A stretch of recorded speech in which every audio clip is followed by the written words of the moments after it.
Muri uyu muhango wo gutaha kiliziya ya Orthodox yubatswe mu mujyi wa Rwamagana yitiriwe Mutagatifu Paulo na Petero, Papa wa Alexandria na Afrika mu idini ya Orthodox Theodoros wa kabiri, ari kumwe n'umuyobozi w'urwego rw'igihugu rw'imiyoborere myiza RGB, yahaye umugisha iyi kiliziya kugira ngo itangire gusengerwamo. Uyu muyobozi wa kiliziya ya Orthodox akaba ashimira leta y'u Rwanda ku buryo yorohereza amatorero n'amadini gukora imirimo yayo yivugabutumwa.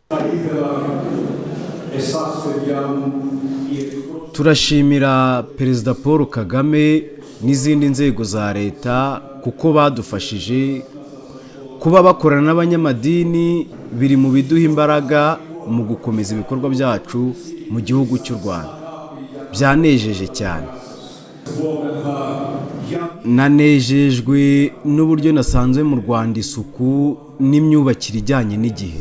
Ndakomeza gusenga ngo igihugu cy'u Rwanda gikomeze kugira umutekano mwiza. Mana Nyagasani, uhumugisha igihugu cy'u Rwanda. Umunyamabanga nshingwabikorwa w'intara y'Iburasirazuba Nyirahabimana Jeanne akaba ashimira kiliziya ya Orthodox mu Rwanda ibikorwa by'iterambere n'imibereho myiza bageza ku baturage b'intara y'Iburasirazuba. Itorero Orthodox aho bari muri communauté bagerageza gufasha abaturage.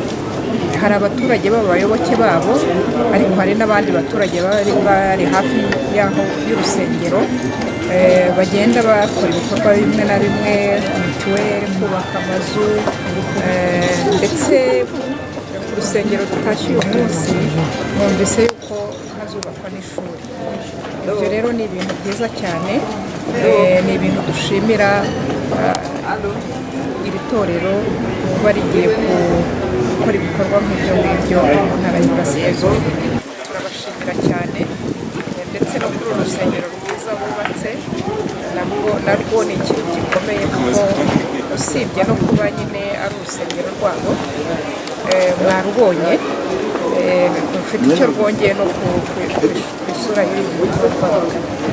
Uretse gutaha inyubako y'iyi kiliziya, Papa wa Alexandria na Afrika mu idini ya Orthodox Theodoros wa kabiri yakoze ibikorwa bitandukanye akigera mu Rwanda, birimo kubatiza abakristo 50 Gishari, gushyira ibuye ry'ifatizo ahazubakwa kiliziya ijyanye n'igihe Igishari, akaba yanashyize ibuye ry'ifatizo ahazubakwa ishuri zajya ryigisha iyobokamana mu Rwanda mu karere ka Rwamagana, ari naho hanatashywe uru rusengero rwa kiliziya ya Orthodox rwubatswe mu buryo bugezweho.